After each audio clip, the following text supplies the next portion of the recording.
नमस्कार, मी श्वेता अंकले. तरुण भारत न्यूज बुलेटिनतर्फे आपल्या सर्वांचे स्वागत. आता पाहूया ठळक घडामोडी. भाजपातर्फे शेतकऱ्यांवरील अन्याय आणि उत्तर कर्नाटकातील प्रलंबित प्रश्नांवर राज्य सरकारने ठोस भूमिका घ्यावी या मागणीसाठी येत्या मंगळवार दिनांक 9 डिसेंबर रोजी सुवर्ण विधानसौध येथे घेराव आंदोलन आयोजित करण्यात आले आहे, अशी माहिती भाजप नेते व माजी आमदार संजय पाटील यांनी दिली. बेळगावातील पत्रकार परिषदेत बोलताना त्यांनी हिवाळी अधिवेशन दरवर्षी जनतेच्या प्रश्नांवर उपाय शोधण्याऐवजी शासन पदाधिकाऱ्यांच्या मौजमजेची सहल होत असल्याची टीका केली. पाटील यांनी सांगितले की उत्तर कर्नाटकाच्या सर्वांगीण विकासासाठी भाजप सतत प्रयत्नशील असून शेतकरी विविध समस्यांवर आंदोलन करत असताना सरकारने त्यांच्या मागण्यांवर तातडीने कार्यवाही करणं आवश्यक आहे. भाजप आणि शेतकरी संघटनांच्या संयुक्त पुढाकाराने मंगळवारी सकाळी 10 वाजता BS येडियुरप्पा मार्गावरील मालिनी सिटी येथून मोर्चाला सुरुवात होणार आहे. राज्याध्यक्ष विजयेंद्र यांच्या नेतृत्वाखाली तसेच जिल्ह्यातील सर्व आजी माजी आमदार आणि खासदारांच्या उपस्थितीत सुवर्ण विधानसौधला घेराव घालण्यात येणार आहे. उत्तर कर्नाटकातील शेतकऱ्यांनी मोठ्या संख्येने सहभागी होऊन आंदोलन यशस्वी करावे असे आवाहनही पाटील यांनी केले. पत्रकार परिषदेस भाजप नेते व माजी विधान परिषद सदस्य महांतेश कवटगीमठ, MB जिर्ली, विश्वनाथ पाटील आदी मान्यवर उपस्थित होते. बेळगाव तालुक्यातील हिंडलगा सुळगा येथील देशपांडे गल्लीमध्ये आज सकाळी सुमारे 10 वाजता मनोहर पाटील यांच्या घरात लागलेल्या आगीमध्ये मोठे आर्थिक नुकसान झाले. भाडेकरू संजय बबन जाधव यांच्या घरातील फ्रीजमध्ये झालेल्या शॉर्ट सर्किटमुळे ही आग भडकली असल्याचा प्राथमिक अंदाज आहे. आग झपाट्याने पसरू लागल्याने शेजाऱ्यांनी तात्काळ बचाव पथकाशी संपर्क साधला आणि पथकाने घटनास्थळी धाव घेऊन पाईप व मोटारच्या सहाय्याने आग नियंत्रणात आणण्याचा प्रयत्न केला. धूर भरलेल्या घरामध्ये गॅस सिलेंडर असल्याने परिस्थिती गंभीर बनली होती. मात्र पथक प्रमुख बसवराज हिरेमठ यांनी जीवाची पर्वा न करता घरामध्ये प्रवेश करत सिलेंडर सुरक्षित बाहेर काढत मोठा अनर्थ टाळला. त्यांच्या तत्परतेमुळे पसरत चाललेली आग मोठ्या प्रमाणावर रोखणं शक्य झाले. दरम्यान काही वेळातच बेळगाव अग्निशामक दलाने घटनास्थळी येऊन उर्वरित आग पूर्णतः विझवली. या घटनेमध्ये सुमारे 2 लाख रुपयांचे नुकसान झाले असून दिव्यांग व आर्थिकदृष्ट्या कमजोर असलेले भाडेकरू संजय जाधव यांचे सर्व घरगुती साहित्य जळून खाक झाले आहे. बेळगाव शहरातील शेट्टी गल्ली येथे शुक्रवारी दुपारी झालेल्या शॉर्ट सर्किटमुळे अचानक लागलेल्या आगीमध्ये 4 दुचाकी पूर्णतः जळून खाक झाल्याची घटना घडली. स्क्रॅपच्या अड्ड्याजवळ पार्क करून ठेवलेल्या या दुचाकींना काही क्षणातच आग लागली आणि त्या भस्मसात झाल्या. मिळालेल्या माहितीनुसार स्क्रॅपच्या अड्ड्यामध्ये दुरुस्तीकरिता 4 दुचाकी ठेवण्यात आल्या होत्या. याच अड्ड्यातील फ्रीजच्या वायरमध्ये अचानक शॉर्ट सर्किट झाल्यानं जवळ ठेवलेल्या स्पंज साहित्याने पेट घेतला व आग झपाट्याने पसरली. काही क्षणातच ही आग दुचाक्यांपर्यंत पोहोचली आणि सर्वच वाहनांनी पेट घेतला. स्थानिक रहिवासी आणि कामगारांनी प्रसंगावधान राखत तात्काळ धाव घेतली व संयुक्त प्रयत्नांनी आग आटोक्यात आणण्यात यश मिळवलं. मात्र दरम्यान सर्व 4ही दुचाकी पूर्णतः जळून खाक झाल्यानं लाखो रुपयांचं नुकसान झाल्याचा अंदाज व्यक्त केला जात आहे. घटनेनंतर परिसरात मोठी गर्दी जमली असून अग्निशामक दलाने आग वेळेवर विझवल्याने मोठा अनर्थ टळला. महाराष्ट्रातील नेत्यांना सीमा भागात प्रवेश नाकारला जात असताना कर्नाटक मंत्र्यांना महाराष्ट्रात येऊ देणार नाही असा इशारा कोल्हापूर शिवसेनेने दिलाय. शुक्रवार दिनांक 5 डिसेंबर रोजी शिवसेना नेते विजय देवणे यांनी कोल्हापूरचे जिल्हाधिकारी अमोल येडगे यांना निवेदन दिले. निवेदनात त्यांनी म्हटले आहे की लोकशाही मार्गाने आंदोलन करणाऱ्या महाराष्ट्र एकीकरण समितीला महामेळाव्यासाठी त्वरित परवानगी दिली पाहिजे, अन्यथा कर्नाटकाचे मंत्र्यांना महाराष्ट्रात फिरण्यास मनाई केली जाईल. हिवाळी अधिवेशनाच्या पार्श्वभूमीवर सीमा भागातील तणाव वाढण्याची शक्यता असून दोन्ही राज्यातील राजकीय वातावरण पुन्हा एकदा तापण्याची चिन्ह दिसत आहेत. विजय देवणे यांनी पत्रकार परिषदेत सांगितले की या अधिवेशनादरम्यान कर्नाटकाचे मंत्री महाराष्ट्रात येत असतात, आम्ही त्यांना येथे फिरू देणार नाही. या इशाऱ्यामुळे सीमा भागातील राजकीय वातावरण अधिक संवेदनशील बनलं आहे. त्यांनी प्रशासनाकडे योग्य ती खबरदारी घेण्याचंही आवाहन केलं. कर्नाटक विधिमंडळाच्या बेळगावात होणाऱ्या हिवाळी अधिवेशनाला प्रत्युत्तर देण्यासाठी महाराष्ट्र एकीकरण समितीने महामेळावा आयोजित करण्याची घोषणा केली आहे. समितीने या मेळाव्यासाठी प्रशासनाकडे अधिकृत परवानगी अर्ज देखील सादर केला आहे.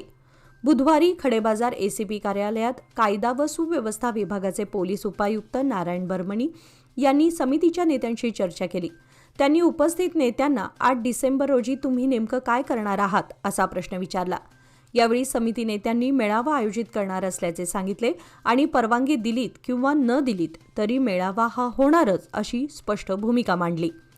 या चर्चेमध्ये प्रकाश मरगाळे, माजी आमदार मनोहर केणेकर, माजी महापौर मालोजी अष्टेकर, रणजित चव्हाण पाटील, ॲडव्होकेट MG पाटील, अंकुश केसरकर यांच्यासह अनेक प्रमुख नेते उपस्थित होते. खडेबाजारचे एसीपी शेखरप्पा H तसेच पोलीस निरीक्षक श्रीशैल गाभी हेही चर्चेत उपस्थित होते. सौंदत्तीतील यल्लम्मा देवीच्या कंकण मंगळसूत्र विधीनिमित्त आयोजित गुरुवारी महायज्ञ सोहळा अत्यंत भक्तिभावाने आणि उत्साहपूर्ण वातावरणात पार पडला. उद ग आई उद च्या गजरामध्ये व भंडाऱ्याच्या उधळणीत कर्नाटक, महाराष्ट्र आणि गोवा राज्यातील हजारो लाखो भाविकांनी हजेरी लावून देवीचं दर्शन घेतलं. बुधवारी रात्री आणि गुरुवारी सकाळी उत्सव मूर्तीसह भव्य पालखी मिरवणूक काढण्यात आली. ही मिरवणूक मौनेश्वर मंदिरापर्यंत नेल्यानंतर जयघोषात कंकण मंगळसूत्र विसर्जन विधी संपन्न झाला. यल्लम्मा देवीच्या माहेरघर हरळकट्टी येथून भाविकांनी हिरवी साडी, चोळी व इतर पूजा साहित्य अर्पण करून पारंपरिक कंकण मंगळसूत्र विधी पूर्ण करण्यात आला. ढोल ताशांच्या निनादात आणि भंडाऱ्याच्या उधळणीत संपूर्ण परिसर दुमदुमून गेला होता. गुरुवारी सकाळच्या कार्यक्रमाला मंदिर विकास प्राधिकरणाचे कार्यदर्शी अशोक दुडगुंटी, सौंदत्तीचे तहसीलदार मल्लिकार्जुन हेग्गन्नावर, उपकार्यदर्शी नागरत्ना चोळीन, CPI सुरेश B अल्लमप्रभू प्रभूंवर तसेच अर्चक यडुरय्या उपस्थित होते. यल्लम्मा मंदिरात होम हवन विधीपूर्वक पार पडून सोहळ्याचा समारोप झाला. बेळगाव आंतरराष्ट्रीय कृष्ण भावनामृत संघ इस्कॉनच्या वतीने होणारी श्रीकृष्ण रथयात्रा यंदा 24 आणि 25 जानेवारी रोजी बेळगाव नगरीत संपन्न होणार आहे अशी माहिती इस्कॉन बेळगावचे अध्यक्ष परमपूज्य भक्ती रसामृत स्वामी महाराज यांनी दिली. बेळगावकरांचा उत्सव म्हणून ओळखल्या जाणाऱ्या या रथयात्रेचे यंदाचे 28वे वर्ष असून देशभरातून हजारो भाविक यात सहभागी होतात. इस्कॉन बेळगावच्या वतीने यंदासाठी विशेष समितीची स्थापना करण्यात आली आहे, जी 2 दिवस चालणारी रथयात्रा सुरळीत पार पडावी यासाठी प्रयत्नशील आहे. रथयात्रा 24 जानेवारीला पारंपरिक सोहळ्यासह सुरू होईल, तर 25 जानेवारीला मंदिर परिसरात उभारण्यात येणाऱ्या शामियान्यात विविध सांस्कृतिक व धार्मिक कार्यक्रमांचे आयोजन केले जाईल. या कार्यक्रमात इस्कॉन चळवळीतील अनेक ज्येष्ठ संन्यासी आणि मान्यवर उपस्थित राहणार आहेत. रथयात्रा दरम्यान शहरभर भक्तिमय वातावरण अनुभवायला मिळणार आहे. आयोजकांनी नागरिक व भाविकांनी योग्य वेळेत उपस्थित राहून रथयात्रेत सहभागी होण्याचे आवाहन केले आहे. साताऱ्यात 1 ते 4 जानेवारी दरम्यान होणाऱ्या 99व्या अखिल भारतीय मराठी साहित्य संमेलनासाठी बेळगावचे ज्येष्ठ कवी प्राध्यापक महादेव खोत या प्रतिष्ठित कविकट्ट्यासाठी निवडले गेले आहेत. ही निवड बेळगावसाठी अत्यंत अभिमानाची बाब मानली जात आहे. प्राध्यापक खोत गेल्या अनेक वर्षांपासून मराठी काव्यविश्वात सक्रिय असून त्यांच्या सामाजिक जाणीवेच्या कविता रसिकांच्या पसंतीस उतरल्या आहेत. निवडीमुळे बेळगावच्या साहित्य क्षेत्रामध्ये आनंदाचं वातावरण निर्माण झालं असून अनेक साहित्यिक, विद्यार्थी आणि चाहत्यांकडून त्यांना शुभेच्छा मिळत आहेत. प्राध्यापक खोत यांनी या निवडीबद्दल साहित्य संमेलन समितीचे आभार मानले आणि सांगितले की हे एक मोठे व्यासपीठ असून मी बेळगावचा प्रतिनिधी म्हणून मराठी काव्यविश्वात आपला ठसा उमटवण्याचा प्रयत्न करीन. त्यांच्या निवडीमुळे स्थानिक साहित्यिक व कवी समुदायामध्ये उत्साहाचं वातावरण आहे. कर्नाटक राज्य पोलीस खात्यातील कॉन्स्टेबल आणि हेड कॉन्स्टेबल दर्जाच्या पोलिसांची जुनी कॅप बदलून नवीन P कॅप लागू करण्यात आली आहे. मुख्यमंत्री, उपमुख्यमंत्री आणि गृहमंत्र्यांच्या हस्ते 28 ऑक्टोबर रोजी बेंगळूर येथे या नवीन टोपीचे अनावरण करण्यात आले. मात्र बेळगाव पोलिसांना अद्याप ही नवीन टोपी मिळालेली नाही आणि स्थानिक पोलीस जुनी टोपी वापरत आहेत. नवीन टोपीचे अनावरण होऊन महिना उलटला असला तरी टोपी उपलब्ध नसल्यानं आश्चर्य व्यक्त केलं जातंय. कॉन्स्टेबल व हेड कॉन्स्टेबलना गेल्या अनेक वर्षांपासून एकाच प्रकारची टोपी वापरावी लागत होती. त्यामुळे गृह खात्याकडून अधिकाऱ्यांप्रमाणे त्यांना देखील नवीन टोपी उपलब्ध करून देण्याचा निर्णय घेण्यात आला. सल्ला मसलत करून शेवटी निळ्या रंगाची आणि हलक्या वजनाची पी कॅप कॉन्स्टेबल व हेड कॉन्स्टेबलना देण्याचा निर्णय झाला. अद्याप बेळगाव पोलिसांपर्यंत टोपी पोहोचत नसल्यामुळे स्थानिक पोलीस यंत्रणेमध्ये अपेक्षित बदल उशिरा होणार आहेत. लोकमान्य मल्टीपर्पज कोऑपरेटिव्ह सोसायटीच्या वतीने आयोजित लोकमान्य दिवाळी किल्ला स्पर्धा 2025चा बक्षीस वितरण समारंभ उद्या शनिवार दिनांक 6 डिसेंबर रोजी शहापूर आचार्य गल्ली येथील श्रीराम मंदिर येथे सायंकाळी 4 वाजता पार पडणार आहे. संस्थेच्या स्थापनेपासून छत्रपती शिवाजी महाराजांचा इतिहास, गड किल्ल्यांचे महत्त्व आणि वारसा नव्या पिढीपर्यंत पोहोचवण्याच्या उद्देशाने दरवर्षी या स्पर्धेचे आयोजन करण्यात येते. यंदाही बेळगाव महापालिका कार्यक्षेत्रापुरती मर्यादित असलेल्या या स्पर्धेला बेळगाव विभाग, शहापूर, वडगाव, अनगोळ आणि टिळकवाडी या भागातून बालचमू आणि तरुणांनी उत्स्फूर्त प्रतिसाद दिला. विविध किल्ल्यांचे आकर्षक मॉडेल्स, इतिहासाचे सादरीकरण आणि सर्जनशील मांडणीमुळे शहरात पुन्हा एकदा शिवमय वातावरण निर्माण झालं होतं. या स्पर्धेमध्ये किल्ल्यांचा इतिहास, वास्तुकला तसेच त्यांच्या वैभवाचे सखोल विश्लेषण करून सादरीकरण करणाऱ्या युवक, युवती आणि विविध युवक मंडळांचे विशेष कौतुक लोकमान्य सोसायटीतर्फे करण्यात येत आहे. शहरातील महाद्वार रोड परिसरात भटक्या कुत्र्यांचा उपद्रव मोठ्या प्रमाणात वाढलाय. यामुळे त्रस्त रहिवाशांनी स्थानिक प्रशासनाचे लक्ष वेधत तातडीने उपाययोजना करण्याची मागणी केली आहे. महाद्वार रोड सेकंड क्रॉस येथील डॉक्टर प्राजक्ता काकडे यांनी सांगितले की गेल्या वर्षभरापासून भटक्या कुत्र्यांचा एक कळप सतत त्रास देत आहे आणि परिस्थिती अधिकच गंभीर होत चालली आहे. रहिवाशांच्या मते या कुत्र्यांकडून वाहनांच्या सीट कव्हरची फाडाफाड आणि नुकसानीच्या घटनाही वारंवार घडत आहेत. नुकत्याच उपलब्ध झालेल्या सीसीटीव्ही फुटेजमध्ये 2 कुत्रे एका कारचे कव्हर फाडताना दिसून आले. तसेच हे कुत्रे रस्त्यावरून जाणाऱ्या मुलांचा पाठलाग करणे, रात्री उशिरापर्यंत भुंकणे आणि वाहतूक अडवणे यामुळे परिसरात दहशतीचं वातावरण निर्माण झालं आहे. विशेषतः लहान मुलांच्या सुरक्षिततेचा प्रश्न अत्यंत गंभीर बनला असल्याचे रहिवाशांनी सांगितले. या परिस्थितीमुळे त्रस्त झालेल्या डॉक्टर काकडे यांनी प्रशासनाने त्वरित हस्तक्षेप करून भटक्या कुत्र्यांच्या वाढत्या उपद्रवावर नियंत्रण मिळवण्यासाठी योग्य ती उपाययोजना राबवावी अशी मागणी केली आहे. सतत वाढत चाललेल्या या समस्येमुळे रहिवाशांच्या दैनंदिन जीवनावर आणि सुरक्षिततेवर गंभीर परिणाम होत असल्याचे त्यांनी नमूद केले आहे. जैन युवक मंडळ ट्रस्ट बेळगावच्या वतीने श्री भगवान महावीर सिद्धायतन यांच्या नव्याने बांधलेल्या सिद्धायतन वसतिगृह इमारतीच्या उद्घाटन समारंभाचे आयोजन करण्यात आले आहे. कार्यक्रम बुधवार दिनांक 10 डिसेंबर 2025 रोजी दुपारी 3 वाजता महावीर नगर, बंबर्गे, भूतरामनहट्टी, बेळगाव येथे पार पडणार आहे. यावेळी प्रमुख पाहुणे म्हणून डॉक्टर डी. वीरेंद्र हेगडे, धर्माधिकारी, श्री क्षेत्र धर्मस्थळ, मंजुनाथेश्वर विद्यापीठाचे कुलपती, समाजसेवक, एसडीएम सोसायटीचे अध्यक्ष आणि संसद सदस्य आदी उपस्थित राहणार आहेत. सन्माननीय अतिथी म्हणून श्री एल डी शाह आणि श्री शशांक एल शाह मुंबई यांच्यासह परमहितचिंतक आणि जैन समाज बांधव मोठ्या संख्येने सहभागी होणार आहेत. समारंभासाठी विविध भागातून बस सुविधा महावीर भवन, शेरीगल्ली, पिंपळकट्टा दुपारी 2 वाजता, बस्तवाड, हलगा, अलारवाड दुपारी 2 वाजता, मच्छे, मजगाव, अनगोळ येथून दुपारी 2 वाजता करण्यात आली आहे. आयोजकांनी सर्व जैन समाज बांधव, समाजसेवक आणि हितचिंतकांना या ऐतिहासिक समारंभात सहभागी होऊन उद्घाटनाचे साक्षीदार बनण्याचे आवाहन केले आहे. अधिक माहितीसाठी संपर्क क्रमांक 9663463645 किंवा 9110292365 आणि 8904698108 वर साधता येईल. येळ्ळूर विभाग महाराष्ट्र एकीकरण समितीची बैठक काल गुरुवार दिनांक 4 डिसेंबर रोजी श्री बाल शिवाजी वाचनालय येळ्ळूर येथे समितीचे अध्यक्ष विलास घाडी यांच्या अध्यक्षतेखाली उत्साहात पार पडली. बैठकीच्या प्रारंभी गावातील निधन पावलेल्या व्यक्तींना श्रद्धांजली अर्पण करण्यात आली. त्यानंतर समाजसेवक व पर्यावरणप्रेमी डॉक्टर शिवाजी कागणीकर यांना मिळालेल्या मानद डॉक्टरेट पदवीबद्दल अभिनंदनाचा ठराव सर्वानुमते मंजूर करण्यात आला. कर्नाटक सरकारच्या हिवाळी अधिवेशनाला विरोध म्हणून बेळगावात 8 डिसेंबर रोजी होणाऱ्या महामेळाव्यास समितीने जाहीर पाठिंबा दर्शवला. सीमा प्रश्नासाठी येळ्ळूर गावाने दिलेला त्याग व योगदान अमूल्य असल्याचे मत अध्यक्ष घाडी यांनी व्यक्त केले. ग्रामपंचायत माजी अध्यक्ष सतीश पाटील यांनी मराठीवरील अन्यायाविरुद्ध युवकांनी एकजुटीने पुढे येण्याचे आवाहन केले. बैठकीत शांताराम कुगजी आणि रामदास धुळजी यांनीही आपले विचार मांडले.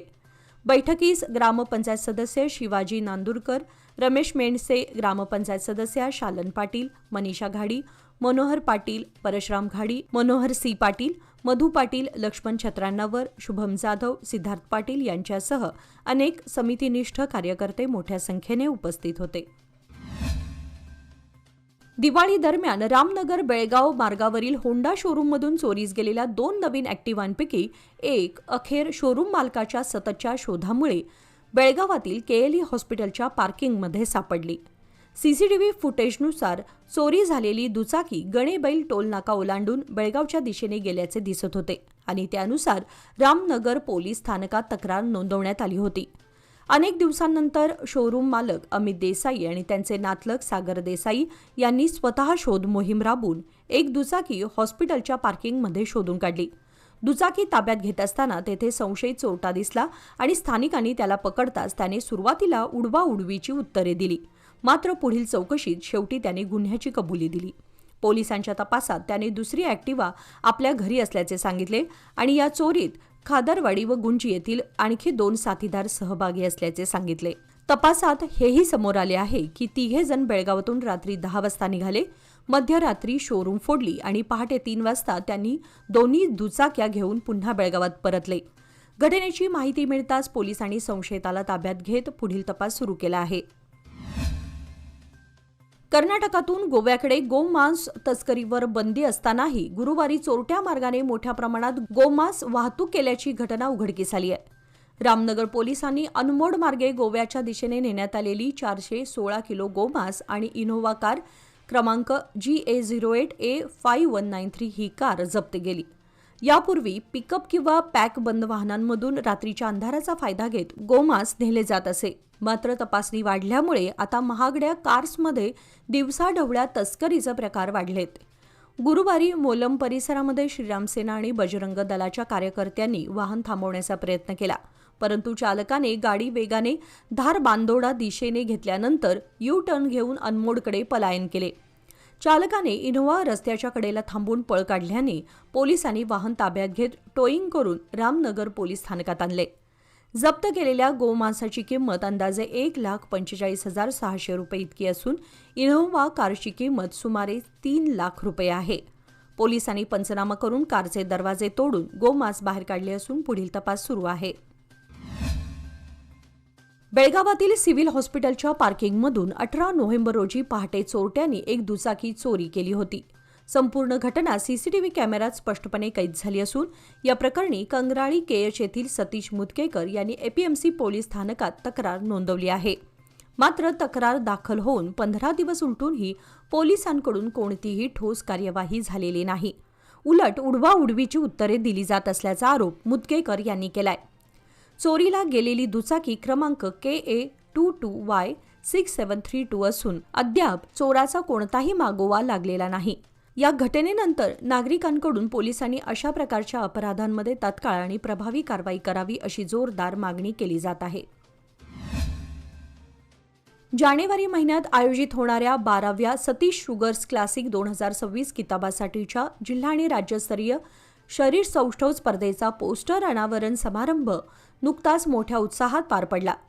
यमकनमर्डी तालुका जिल्हा बेळगाव येथे गेल्या शनिवारी 12व्या सतीश प्रतिभा पुरस्कार यमकनमर्डी 2025च्या कार्यक्रमादरम्यान प्रमुख पाहुणे कर्नाटकचे सार्वजनिक बांधकाम व बेळगाव जिल्हा पालकमंत्री सतीश जारकिहोळी यांनी पोस्टरचे अनावरण केले. याप्रसंगी पंच अजित सिद्धनावर, एम गंगाधर, सुनील पवार यांच्यासह Karnataka association of body builders आणि बेळगाव डिस्ट्रिक्ट बॉडी बिल्डर्स असोसिएशनचे इतर पदाधिकारी उपस्थित होते. 12वी मिस्टर सतीश शुगर्स क्लासिक 2026 शरीर सौष्ठव स्पर्धा 19 जानेवारी 2026 रोजी वाल्मिकी मैदान गोकाक येथे पार पडणार आहे. स्पर्धा इंडियन बॉडी बिल्डर्स फेडरेशन मुंबईच्या आश्रयाखाली Karnataka association of body builders, Belgaum जिल्हा बॉडी बिल्डर्स असोसिएशन आणि Gokak taluka body builders association यांच्या संयुक्त विद्यमाने आयोजित केली जात आहे. निपाणी शहरात मागील आठवडाभरात अनेक चोरीच्या घटनांमुळे पोलिसांसमोर मोठे आव्हान उभे राहिले आहे.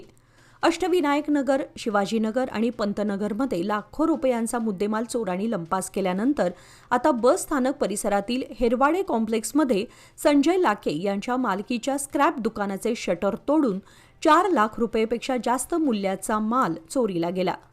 घटना बुधवारी रात्री 8च्या सुमारास दुकान बंद करून मालक घरी गेल्यानंतर मध्यरात्री 2च्या सुमारास घडली.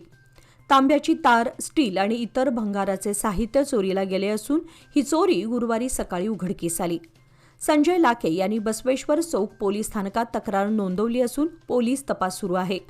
सीसीटीव्ही तपासात दुकानाजवळील हॉटेलच्या सीसीटीव्हीमध्ये 2 पुरुष आणि 2 महिलांसह 4 चोरटे कैद झालेत. निपाणीचे सीपीआय BS तळवार यांच्या मार्गदर्शनाखाली बसवेश्वर चौक पोलीस उपनिरीक्षक रमेश पवार व हवालदार राजू दिवटे यांच्यासह अन्य पोलीस घटनास्थळी आणि महामार्गावरील सीसीटीव्ही तपासून अधिक तपास करत आहेत. महाराष्ट्राच्या स्थापनेवेळी 106 आणि सीमा प्रश्नाच्या लढ्यामध्ये 85 जणांनी हौतात्म्य पत्करलं असून गेली 69 वर्षे सीमा प्रश्न प्रलंबितच आहे. कर्नाटक सरकारकडून सीमा भागातील मराठी भाषिकांवर सांस्कृतिक व भाषिक दडपशाही सुरू असल्याचा आरोप महाराष्ट्र एकीकरण समितीकडून सातत्याने केला जात आहे.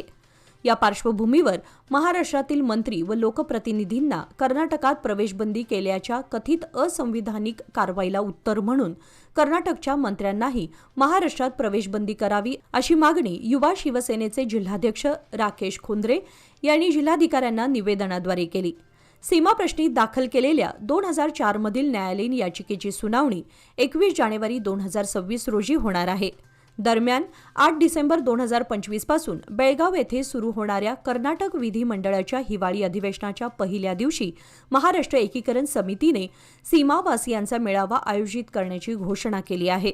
या मेळाव्यासाठी परवानगी द्यावी आणि मराठी भाषिकांना भावना व्यक्त करण्यास आडकाठी करू नये अशी मागणीही निवेदनात करण्यात आली. निवेदन निवासी उपजिल्हाधिकारी गजानन गुरव यांनी स्वीकारले असून यावेळी अनेक युवा सैनिक उपस्थित होते. याचबरोबर आजचे बातमीपत्र इथे संपले. अधिक माहिती आणि ताज्या घडामोडींसाठी पाहत रहा तरुण भारत न्यूज चॅनल. तसेच आमच्या चॅनलला लाईक, शेअर आणि सबस्क्राईब करायला विसरू नका. आणि विश्वासार्ह बातम्यांसाठी दररोज वाचा दैनिक तरुण भारत. धन्यवाद.